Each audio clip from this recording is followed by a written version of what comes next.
Assalamualaikum warahmatullahi wabarakatuh. Perkenalkan, nama saya Ulfa Martia dengan NIM 20231039 dari Prodi Pendidikan IPA. Baiklah, pada video kali ini saya akan menjelaskan yaitu mengenai jaringan pada tumbuhan. Tahukah teman-teman kenapa tumbuhan bisa semakin tinggi dan besar? Nah, hal tersebut terjadi karena sel pada tumbuhan aktif untuk membelah diri. Sel-sel tersebut akan berkumpul dalam jumlah banyak dengan bentuk, fungsi, dan sifat yang sama sehingga menjadi sebuah jaringan. Nah, untuk mengetahui jenis-jenis dan fungsi jaringan pada tumbuhan, di video kali ini kita akan membahas struktur dan fungsi jaringan pada tumbuhan. Jadi, jaringan tumbuhan merupakan kumpulan sel-sel pada tumbuhan yang mempunyai bentuk, struktur, dan fungsi yang sama pada tumbuhan. Berdasarkan tipe dan fungsinya, jaringan pada tumbuhan terbagi menjadi dua, yaitu jaringan meristem dan jaringan dewasa. Jadi, jaringan meristem adalah jaringan yang aktif membelah dan belum mengalami diferensiasi. Jaringan meristem ini memiliki dinding sel yang tipis, nukleus berukuran besar, mengandung sitoplasma padat, vakuola kecil bahkan tidak ada, dan tidak menyimpan cadangan makanan. Jaringan meristem ini memiliki sifat sitopotensi yang tinggi, yaitu kemampuan sel untuk tumbuh dan berkembang menjadi individual lengkap seperti induknya. Nah, selanjutnya yaitu jaringan meristem berdasarkan asalnya. Berdasarkan asalnya, jaringan meristem itu terbagi menjadi meristem primer dan meristem sekunder. Yang mana jaringan meristem primer memiliki ciri-ciri itu jaringan muda yang berasal dari sel embrionik yang terdapat pada ujung batang dan akar, membuat akar dan batang bertambah panjang. Yang selanjutnya meristem sekunder yaitu jaringan dewasa yang berhenti tumbuh tetapi memiliki embrional kembali, yang terdiri dari kambium yang terletak pada batang dan akar. Berdasarkan letaknya, jaringan meristem terbagi tiga, yaitu meristem yang terdapat di ujung batang dan akar merupakan meristem apikal sehingga akar bertambah panjang dan batang bertambah tinggi. Meristem yang terdapat di antara jaringan dewasa dan pangkal ruas batang disebut meristem interkalar, sedangkan jaringan meristem yang terdapat sejajar dengan permukaan organ merupakan meristem lateral. Meristem apikal berasal dari promeristem atau tunas apikal. Meristem interkalar pada ruas-ruas batang memiliki bagian-bagian sebagai berikut: epidermis, kambium ke arah dalam membentuk xilem dan ke arah luar membentuk floem, yang juga terdapat kambium vaskular atau kambium gabus pada bagian luar. Yang selanjutnya itu meristem lateral. Pada bagian batang juga memiliki kambium vaskular dan kambium yang membentuk xilem dan floem sehingga batang menjadi bertambah besar. Selain itu juga terdapat akar lateral yang tumbuh untuk memperluas area akar. Selanjutnya yaitu jaringan meristem berdasarkan letaknya terbagi menjadi tiga, yaitunya jaringan meristem apikal, jaringan meristem interkalar, dan jaringan meristem lateral. Yang kedua yaitu jaringan dewasa. Jaringan dewasa ini merupakan jaringan yang selnya sudah berhenti membelah dan mengalami diferensiasi. Jaringan dewasa ini memiliki ciri-ciri itu ukuran sel relatif besar dan terdapat ruang antar sel, dan kemudian dinding sel mengalami penebalan, memiliki vakuola berukuran besar dan sitoplasma. Selanjutnya yaitu jaringan dewasa berdasarkan fungsinya. Jadi jaringan dewasa berdasarkan fungsinya terbagi yaitu yang pertama jaringan pelindung yang terdiri dari jaringan epidermis dan jaringan gabus. Yang kedua yaitu jaringan dasar yang terdiri dari jaringan parenkim. Yang ketiga yaitu jaringan penguat yang terdiri dari jaringan kolenkim dan sklerenkim, dan jaringan yang selanjutnya yaitu jaringan pengangkut yang terdiri dari jaringan xilem dan floem. Yang pertama itu kita mulai dari jaringan pelindung, yang mana jaringan pelindung ini terdiri dari jaringan epidermis. Jaringan epidermis ini terletak paling luar yang berfungsi untuk menutupi permukaan tubuh tumbuhan. Yang selanjutnya itu terdiri atas satu lapis sel yang tersusun rapat. Selnya merupakan sel hidup tanpa klorofil.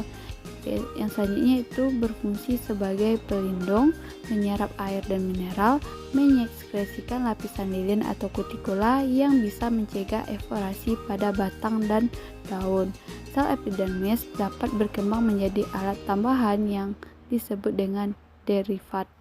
Adapun bentuk-bentuk derivat epidermis, yang pertama itu stomata yang berfungsi untuk pertukaran gas, yang selanjutnya yaitu trikoma yang berfungsi untuk rambut sisik, yang selanjutnya itu sel kipas atau buliform untuk menyimpan air dan mengurangi penguapan. Yang selanjutnya itu spina yang berfungsi sebagai duri, yang selanjutnya itu filamen. Filamen terdapat pada epidermis akar gantung untuk menimbun air dan mengikat oksigen, dan selanjutnya itu sel kristik yang menyebabkan batang menjadi keras. Jaringan pelindung berikutnya yaitu jaringan gabus, yang mana setelah batang tumbuh membesar maka epidermis akan pecah sehingga fungsinya dapat digantikan oleh jaringan gabus. Jaringan gabus terdiri dari velen, velgen, velodrem, dan ketiganya merupakan bagian dari peridermis. Yang selanjutnya yaitu xilem, kambium vaskuler, dan floem merupakan bagian dari endodermis. Jadi jaringan gabus berfungsi sebagai pelindung menggantikan epidermis yang sudah rusak atau menebal. Jaringan dewasa selanjutnya yaitu jaringan dasar. Yang pertama yaitu jaringan parenkim, yang mana jaringan parenkim ini terdiri dari dinding sel, sitoplasma, dan vakuola. Pada dinding sel terdapat ruang antar sel. Jaringan parenkim terletak hampir di semua bagian tumbuhan. Sel penyusun renggang terdapat ruang antar sel yang berguna untuk pertukaran gas. Dinding sel tipis yaitu vakuola besar untuk cadangan makanan. Jaringan dasar selanjutnya yaitu jaringan parenkim, yang berdasarkan fungsinya yaitu terbagi atas parenkim asimilasi atau korenkim yang memiliki fungsi yaitu melakukan fotosintesis. Terdapat pada bagian tumbuhan yang berwarna hijau yang mengandung klorofil. Yang selanjutnya itu parenkim udara atau disebut juga dengan arenkim.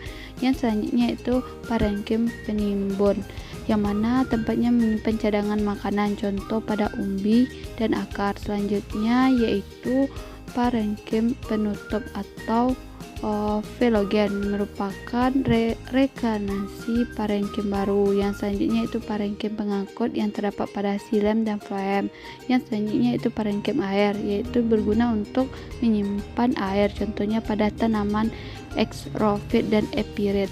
Jaringan dasar yang ketiga itu jaringan parenkim, yaitu berdasarkan bentuknya terbagi atas parenkim palisade, yang mana sel berbentuk tegak, banyak kloroplas terdapat pada mesofil daun.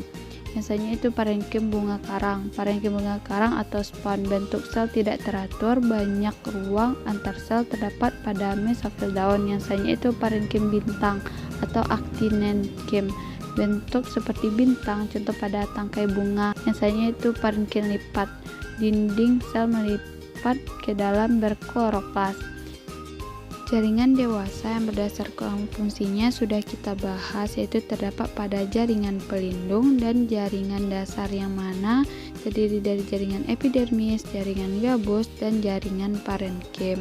Selanjutnya kita akan membahas jaringan penguat dan jaringan pengangkut, yang mana jaringan penguat atau mekanik merupakan jaringan yang menunjang bentuk tubuh tumbuhan. Selnya kuat dan tebal serta telah mengalami spesialisasi. Fungsinya yang pertama itu sebagai penegak dan penguat daun, yang kedua itu melindungi embrio biji, yang ketiga melindungi tumbuhan dari gangguan mekanis, yang keempat memperkuat jaringan erenkim, dan yang kelima melindungi jaringan pengangkut. Yang selanjutnya itu jenis-jenis jaringan penguat.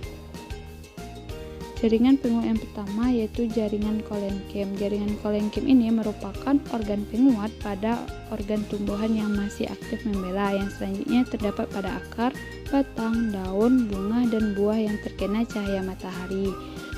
Tersusun atas sel hidup. Dinding sel tidak ada lignin tetapi mengandung selulosa, pektin, dan hemiselulosa. Bentuk-bentuk jaringan kolenkim. Yang pertama yaitu angular. yaitu penebalan di bagian sudut daun seperti seledri. Yang kedua itu kolenkem lamelar, penebalan di bagian dinding sel tangensial, contohnya pada bagian batang dan daun. Yang selanjutnya itu kolenkem anular, dinding sel menebal secara merata, contoh pada wortel. Jaringan penguat selanjutnya yaitu jaringan sklerenkem, yang mana jaringan ini merupakan jaringan penguat pada organ tumbuhan yang telah berhenti membelah dan tidak mengalami pertumbuhan. Terjadi penebalan merata di seluruh dinding sel yang merupakan sel mati. Dinding sel tebal dan disusun oleh lignin. Jaringan berupa yang pertama yaitunya serabut sklerenkem, merupakan sel yang berbentuk serat, contoh tanaman agave dan hibiscus cannabinus. Yang kedua yaitu skleroid atau sel batu, merupakan sel yang mati saat dewasa tapi protoplasmanya tetap aktif, contoh buah pir. Jaringan pengangkut selanjutnya yaitu jaringan xilem, yang mana jaringan xilem berperan mengangkut air dan zat hara dari akar ke daun. Yang selanjutnya sel tersusun atau sel yang sudah mati dengan dinding sekunder yang tebal dan tersusun atas lignin, terdiri dari unsur trakeal, serabut xilem, dan parenkim xilem. Selanjutnya yaitu susunan penyusun xilem, yang mana yang pertama yaitu tersusun atas unsur trakeal, berperan dalam mengangkut air dan zat hara. Yang kedua yaitu trakea, terdiri dari atas sel yang memanjang dengan ujung berlubang dan bersambung. Yang selanjutnya itu trakeat, merupakan sel panjang dengan ujung yang runcing tanpa ada lubang. Yang kedua yaitunya serabut xilem. Serabut xilem yaitu sel panjang dengan dinding sekunder yang berlignin, terdiri atas serabut, trakeat, dan liriform. Yang selanjutnya itu parenkim xilem, tersusun atas sel yang masih hidup, berfungsi sebagai cadangan makanan, terdiri dari parenkim kayu dan parenkim jari-jari empulur. Jaringan pengangkut selanjutnya itu floem, yang mana floem terdiri atas sel hidup dan sel mati, meliputi yang pertama itu unsur-unsur kibral, yaitu sel tapis dan komponen pembuluh tapis. Yang selanjutnya itu sel pengiring, sel albumin, sel parenkim floem, dan serabut floem, yang berfungsi mengangkut zat makanan hasil fotosintesis ke seluruh bagian tubuh tumbuhan. Selanjutnya yaitu susunan penyusun floem, yang mana susunan penyusun floem ini terdiri dari yang pertama itu sel tapis. Sel tapis berikatan dengan sel tapis lainnya dan saling berlekatan antara dinding ujung sel di bawahnya dan di atasnya. Yang selanjutnya yaitu sel pengiring. Sel pengiring deretan sel pengiring yang berperan dalam transfer zat makanan dan tidak dijumpai pada Gymnospermae dan Petridophyta. Yang selanjutnya yaitu albumin, terletak dekat dengan sel tapis, kaya akan zat albumin yang menyusun jari-jari empulur dan hanya bisa ditemukan pada Gymnospermae. Yang selanjutnya itu parenkim floem, yang mana terletak di bagian bulu tapis dan berfungsi menyimpan cadangan makanan. Selanjutnya itu serabut floem, berbentuk panjang, ujung sel saling berhimpitan, berfungsi sebagai penguat floem. Oke, ternyata kita telah menyelesaikan menjabarkan materi mengenai jaringan dewasa berdasarkan fungsinya. Selanjutnya kita akan membahas bagaimana proses pengangkutan air dan mineral pada tumbuhan. Jadi, pada tumbuhan tingkat tinggi terdapat dua macam pengangkutan yang diperoleh dari tanah, yaitu pengangkutan ekstravaskular dan pengangkutan intravaskular. Yang pertama yaitu pengangkutan ekstravaskular, yang mana proses pengangkutan ini terjadi di luar pembuluh angkut yaitu xilem dan floem. Zat diangkut dari rambut akar melewati epidermis, diteruskan sepanjang korteks memasuki bagian endodermis hingga sampai ke perisikal. Nah, berdasarkan jalur proses pengangkutan ini dibedakan menjadi dua, yaitu transportasi simplas melalui plasmodemata di sitoplasma dan transportasi apoplas melalui ruang dinding sel. Jadi, transportasi simplas memasuki bagian dalam sel ke sel, sedangkan apoplas melewati bagian tepi dinding sel. Nah, teman-teman, kira-kira beginilah pengangkutan ekstravaskular jika dibuatkan skemanya. yaitu bagian yang dilalui yang pertama yaitu epidermis, korteks, endodermis, perisikal, dan xilem. Pada transportasi simplas, zat hanya melewati plasmodemata, sedangkan pada apoplas hanya melewati dinding sel. Terima kasih telah menonton video ini. Saya sudahi. Assalamualaikum warahmatullahi wabarakatuh.